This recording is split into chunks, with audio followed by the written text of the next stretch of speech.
இரண்டரை கலந்ததுதான். ஆமென். பாருங்கள், உங்களுக்கு சொல்லுகிறேன், யார் ஆபிரகாமினுடைய பிள்ளைகள்? இது உண்மையிலே கிறிஸ்தவங்களுக்கு தெரியணும். முதல்ல யார் ஆபிரகாமுடைய பிள்ளைகள்?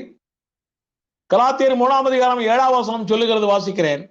ஆகையால் விசுவாச மார்க்கத்தார்கள் எவர்களோ அவர்களே ஆபிரகாமின் பிள்ளைகள் என்று அறிவீர்களாக. ஆக விசுவாச மார்க்கத்தின் பிள்ளைகள் யாரெல்லாம் இருக்கிறார்களோ அவர்கள் எல்லாருமே ஆபிரகாமுடைய பிள்ளைகள். அந்தபடி கலாத்தியர் 3 வாசிக்கும் பொழுது விசுவாச மார்க்கத்தில் இருக்கக்கூடிய கிறிஸ்தவர்களாகிய நாம் எல்லாருமே ஆபிரகாமின் பிள்ளைகள். அப்போ ஆபிரகாமின் பிள்ளைகள் எல்லாம் கிறிஸ்தவர்கள், விசுவாச மார்க்கத்தார்கள் என்று திட்டமும் தெரியுமாய் பவுல் மூலமாய் கலாத்தியரிலே 3 அறிந்திருக்கிறோம். ஆக ஆபிரகாம் பிள்ளைகள் எல்லாம் கிறிஸ்தவர்கள். அப்படியானால் இஸ்ரவேல் மக்களும் ஆபிரகாமின் பிள்ளைகள் தானே? Is there any objection? இஸ்ரவேல் மக்களும் ஆபிரகாமின் பிள்ளைகள் தானே ஆதியிலிருந்தே? அப்படியானால் அவர்களும் கிறிஸ்தவர்கள் தானே? சிந்தியுங்கள். உங்களுக்கு ஒரு சில உதாரணங்களை உங்களுக்கு சொல்லலாம் என்று இருக்கிறேன். லூக்கா 19 சகை வீட்டுக்கு இயேசு கிறிஸ்து போகிறார். சகை வீட்டுக்கு போன உடனே அங்கே சகையு ரட்சிப்புக்குள்ளே வந்து விட்டான். ரட்சிப்புக்குள்ளே வந்த உடனே ஆண்டவராய் இயேசு கிறிஸ்து அங்கே சொல்லுகிற வார்த்தையை பாருங்கள். ஆண்டவராய் இயேசு கிறிஸ்து லூக்கா 19 சொல்லுகிறதை உங்களுக்கு சொல்லுகிறேன். இயேசு அவனை நோக்கி, இன்றைக்கு இந்த வீட்டுக்கு ரட்சிப்பு வந்தது, இவனும் ஆபிரகாமுக்கு குமாரனாய் இருக்கிறானே. அப்படி என்றால் சகேயுவும் ஆபிரகாமுடைய புத்திரன். சகேயுவும் ஆபிரகாம் புத்திரன் என்றால் சகேயுவும் கிறிஸ்தவன். ஹல்லேலூயா. எல்லாம் சிந்தனைக்கு சொல்லிக் கொண்டிருக்கிறேன். இன்னும் சொல்லுகிறேன், கேளுங்கள். லூக்கா 13 தேவாலயத்தில் இயேசு கிறிஸ்து பிரசங்கம் பண்ணி கொண்டிருக்கிறார். 18 வருடமாய் கூனியாயிருக்கக்கூடிய ஒரு ஸ்திரீ, அங்கே அவளுக்கு அற்புதம் நடக்கிறது. அங்கே ஆண்டவராய் இயேசு கிறிஸ்து சொல்லுகிற வார்த்தையை பாருங்கள். லூக்கா 13:16 வாசிக்கிறேன், கேளுங்கள். இதோ சாத்தான் 18 வருஷமாய் கட்டியிருந்த ஆபிரகாமின் குமாரத்தியாக இவளை ஓய்வு நாளில் இந்த கட்டிலிருந்து அவிழ்த்து விட வேண்டியது இல்லையா என்றார். அப்படி என்றால் அந்த ஸ்திரீ ஆபிரகாமின் குமாரத்தி. அவள் ஆபிரகாமின் குமாரத்தி என்றால் அவள் கிறிஸ்தவள் தானே? கலாத்தியர் 3:7 பொய்யாகுமா? அப்படி என்றால் ஆதியிலிருந்தே ஆபிரகாமின் பிள்ளைகள் எல்லாம் கிறிஸ்தவர்கள் தானே? மேசியாவுடைய கொள்கைப்படி நடக்கிறவர்கள் தானே? கிறிஸ்துவனுடைய கொள்கைப்படி நடக்கிறவர்கள் தானே? இந்த வசனத்திலே ஒரே ஒரு வார்த்தை மாத்திரம் நான் உங்களுக்கு சொல்லுகிறேன், கேட்கிறவர்களுக்காக சொல்லுகிறேன், இந்த செய்தியை கேட்டுக்கொண்டிருக்கிறவர்களுக்காக சொல்லுகிறேன். இவள் ஆபிரகாமின் குமாரத்தி என்று ஆண்டவர் சொல்லுகிறார். அப்படி என்றால் இவள் ரட்சிக்கப்பட்டவள், இவள் கிறிஸ்தவள், இவள் விசுவாச மார்க்கத்தாள். ஆனாலும் சாத்தான் 18 வருடமாய் இவளை கட்டி இருக்கிறான். அப்படி என்றால் ரட்சிக்கப்பட்டவர்களும் சாத்தானுடைய கட்டுக்குள் இருக்கிறார்கள் என்ற காரியம் கிறிஸ்தவர்களுக்கு புரிய வேண்டும். நிறைய கிறிஸ்தவர்களுக்கு புரியவில்லை. சத்தியத்திலும் கட்டு, பொருளாதாரத்திலும் கட்டு, சுகத்திலும் கட்டு, ஒழுக்கத்திலும் கட்டு, எல்லாத்திலும் கட்டுக்குள் இருக்கிறார்கள். ஆக ஆபிரகாமின் பிள்ளைகள் அத்தனை பேரும் கிறிஸ்தவர்கள் தான், கிறிஸ்தவத்தை கை கொள்ளுகிறவர்கள் தான், கிறிஸ்டியானிட்டியை கை கொள்ளுகிறவர்கள் தான். ஆதி முதல் தேவன் அழைத்தாரே தம்முடைய பிள்ளைகளை, எப்படி அழைத்தார் தெரியுமா? சீஷர்கள் என்றும் அழைத்தார், தாசர்கள் என்றும் அழைத்தார், சகோதரர்கள் என்றும் அழைத்தார், நண்பர்கள் என்றும் அழைத்தார், பிள்ளைகள் என்றும் அழைத்தார், மனைவி என்று கூட அழைத்து பார்த்தார். இப்படியெல்லாம் சொன்னாரே, அப்படியானால் அவர்களுடைய கொள்கை எல்லாம் அவரை சார்ந்ததாக இருந்தால் மாத்திரம்தானே இப்படி அழைக்க முடியும். அவர்களுடைய கொள்கை எல்லாம் யாரை நண்பனாக, உறவினனாக, சீசனாக, சகோதரனாக, மனைவாட்டியாக யாரை அழைத்தாரோ அவர்களுடைய கொள்கைகள் எல்லாமே இயேசுவை சார்ந்ததாக இருந்தால் தானே மாத்திரம் அவர்களை அப்படி அவர் அழைக்க முடியும். இயேசு என்று நாம் சொல்வதை விட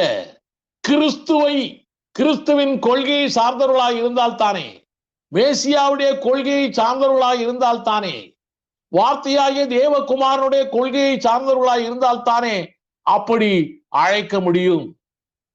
அன்று முதல் இன்று வரை நோவா, ஆபிரகாம், தாவீது, இப்படி பலதரப்பட்ட ஆவிக்குரிய இஸ்ரவேலர்கள், புதிய ஏற்பாட்டில் இருக்கக்கூடிய விசுவாசிகள், இவர்கள் எல்லாருமே அதே மேசியாவின் கொள்கை உடையவர்கள் தானே, அதே கிறிஸ்துவின் கொள்கை உடையவர்கள் தானே, அதே தேவகுமாரன், அதே வார்த்தையாகிய தேவகுமாரனுடைய கொள்கை உடையவர்கள் தானே. கிறிஸ்துவின் கொள்கை அவர்களிடம் உண்டென்றால் அவர்கள் எல்லாரையுமே கிறிஸ்தவர்கள் என்று அழைக்கலாம் அல்லவா? அவர்கள் எல்லாருமே விசுவாச மார்க்கத்தார்கள் என்றால் அவர்கள் எல்லாரையுமே கிறிஸ்தவர்கள் என்று அழைக்கலாம் அல்லவா? இன்னும் ஏன் தயக்கம்? இன்னும் சில காரியங்களை உங்களுக்கு நான் சொல்லலாம் என்று இருக்கிறேன்.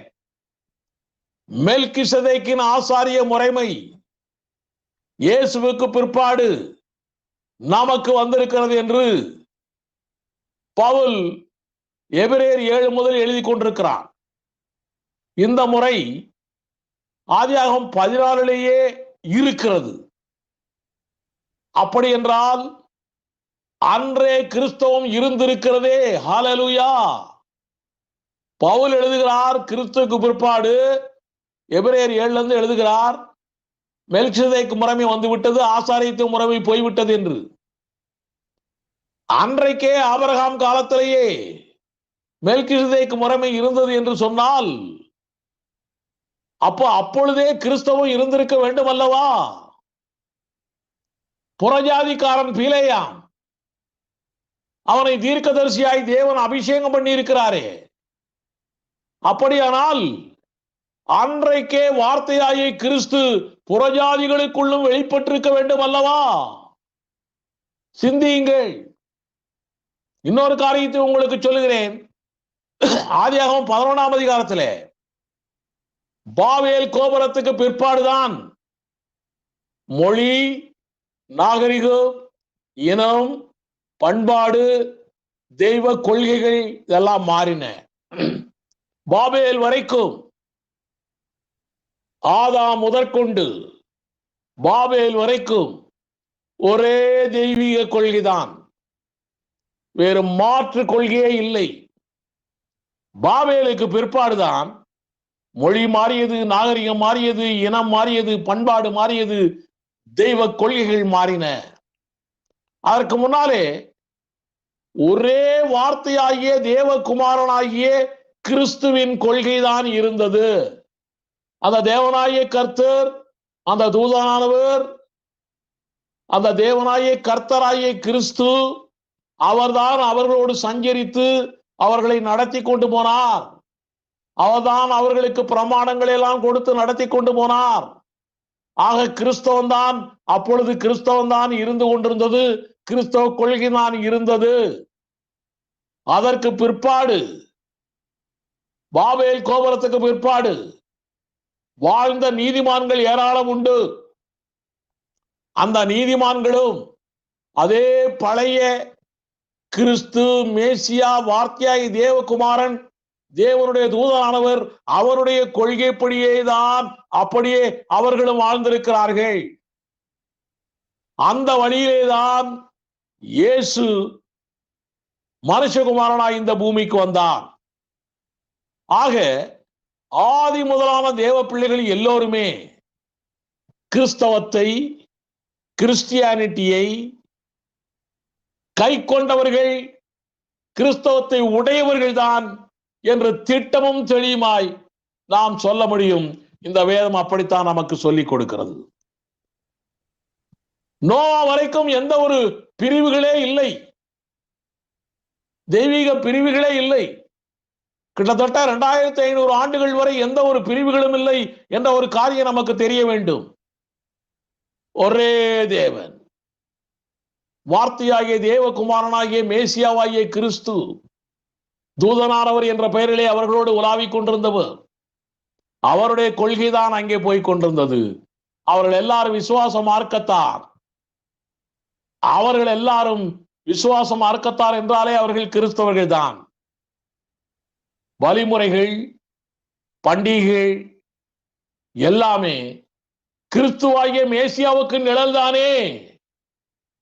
லேவியர் 23ஆம் அதிகாரத்திலே சொல்லப்பட்ட 8 விதமான பண்டிகைகளும் கிறிஸ்துவாகிய மேசியாவுக்கு நிழலாட்டம் தானே.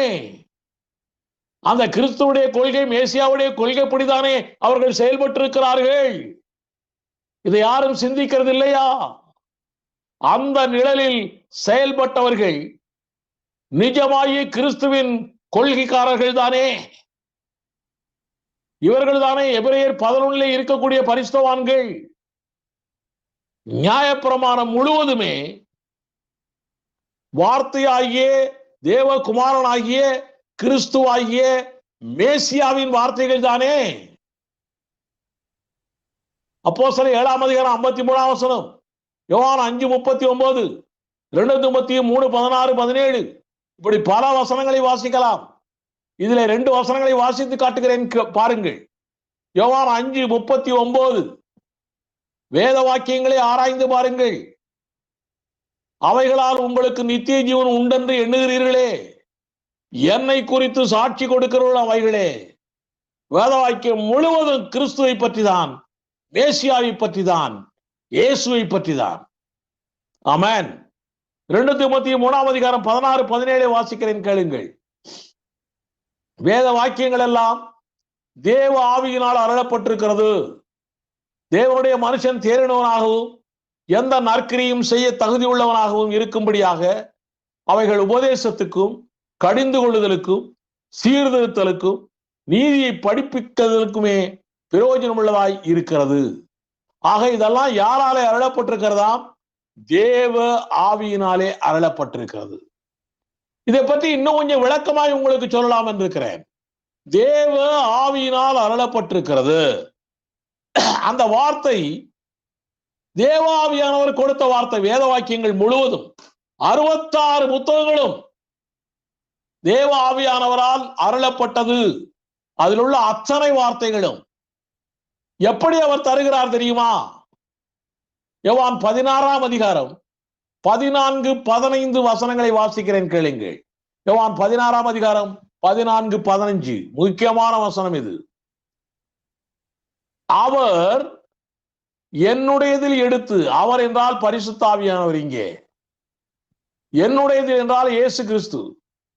அவர் பரிசுத்த ஆவியானவர் இயேசு கிறிஸ்துவிலிருந்து எடுத்து உங்களுக்கு அறிவிப்பதனால் என்னை மகிமைப்படுத்துவார். ஆக கிறிஸ்துவனுடைய வார்த்தையைத்தான் ஆவியானவர் கொடுக்கிறார் இந்த வேத புத்தகத்துல. ஆக கிறிஸ்டியானிட்டி தான் இதுல இருக்கிறது, கிறிஸ்தவம் தான் இதுல இருக்கிறது. அதைத்தான் ஆவியானவர் கொடுத்து கொண்டிருக்கிறார். இந்த காரியம் நமக்கு மிகவும் அதிகமாய் தெரிய வேண்டும்.